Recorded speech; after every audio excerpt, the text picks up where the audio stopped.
खोरजा भारत के सूबा उत्तर प्रदेश का एक मशहूर शहर है।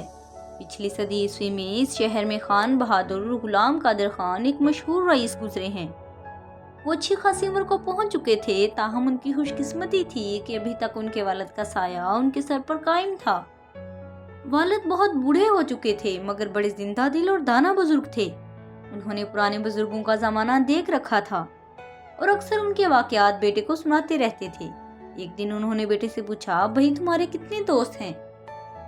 खान बहादुर ने कई नाम बतलाए। उनके वालिद ने कहा, मुझे इन दोस्तों में से सिर्फ 3 ऐसे दोस्तों के नाम बताओ जिन पर तुमको पूरा भरोसा हो कि अगर तुम पर कोई मुसीबत आ पड़े तो वो तुम्हारी मदद करेंगे। बेटे ने सोचकर 3 नाम बता दिए। वालिद ने कहा कि उनकी दोस्ती को इस तरह आजमाओ कि बारी बारी इनसे मिलो और अपनी मुसीबत की फर्जी कहानी सुनाकर उनसे कुछ रकम तलब करो, और साथ ही कहो कि शायद मैं ये कम वापस ना कर सकूं। चुनाचा खान बहादुर गुलाम कादर खान तीनों दोस्तों से मिले और अपनी मुसीबत की फर्जी कहानी सुनाकर उनसे कुछ रकम मांगी। इन तीनों ने कोई बहाना बनाकर रकम देने से इनकार कर दिया। मसलन ये कि आजकल हाथ तंग है, या ये कि मेरे यहाँ चोरी हो गई है और चोर हमें कंगाल कर गए हैं।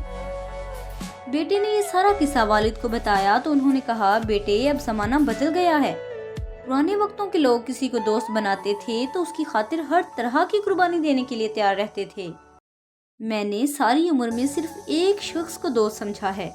अब तो उनसे मिले हुए अरसा गुजर चुका है, चलो उनको भी आजमाएं। चुनाचा आधी रात के वक्त दोनों बाप बेटे उनके मकान पर पहुंचे और दरवाजा खटखटाया। उनकी बीवी ने कबाड़ों के पीछे खड़े होकर नाम पूछा। वालिद ने नाम बताया तो उन्होंने दरवाजे में बैठने के लिए कहा और खुद अंदर चली गईं। अपने शोहर को जगाकर खान साहब का नाम बताया। वो उठे और आवाज देकर कहा, मैं अभी आता हूँ, आप तशरीफ रखिए। 20-25 मिनट के बाद वो बाहर आए और सलाम दुआ के बाद कहा, भाई तुम्हारा ना वक्त आने से मैंने ख्याल किया कि कोई खास जरूरत है जिसने तुम्हें इस वक्त आने पर मजबूर किया। अगर ये जरूरत पैसे की है तो अपनी हैसियत के मुताबिक 10 रुपए जो मेरे पास हैं वो हाजिर हैं। अगर जरूरत ज्यादा की है तो ये मेरी बीवी का जेवर है। इजाजत मैंने बीवी से हासिल कर ली है कि ये जेवर तुम बेचकर अपनी जरूरत पूरी कर सकते हो। अगर शहर से बाहर कहीं जाना है तो बीवी ने जल्दी में ये नाश्ता तैयार कर दिया है, इसे साथ ले लें। और अगर किसी दुश्मन का मुकाबला करना है तो ये तलवार मैं अपने साथ लाया हूँ, तुम्हारे साथ मिलकर दुश्मन का मुकाबला करूँगा।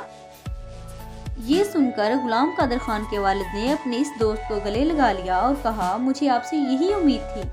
और अपने बेटे से कहा, बेटा तुमने देखा पुराने वक्तों के दोस्त कैसे होते हैं। अगर तुम्हें दोस्त बनाने का शौक हो तो ऐसा एक दोस्त भी बना लेना काफी है, वरना किसी को दोस्त मत कहो। अगर मेरे ये दोस्त मेरे पास भी रात को आते तो तुम देखते कि जिस तरह वो मेरी मदद के लिए तैयार हो गए, मैं भी इसी तरह उनकी मदद के लिए तैयार हो जाता। ये थे उस जमाने के दोस्त जो दोस्ती निभाने की खातिर जान पर खेलने से भी दरेग नहीं करते थे।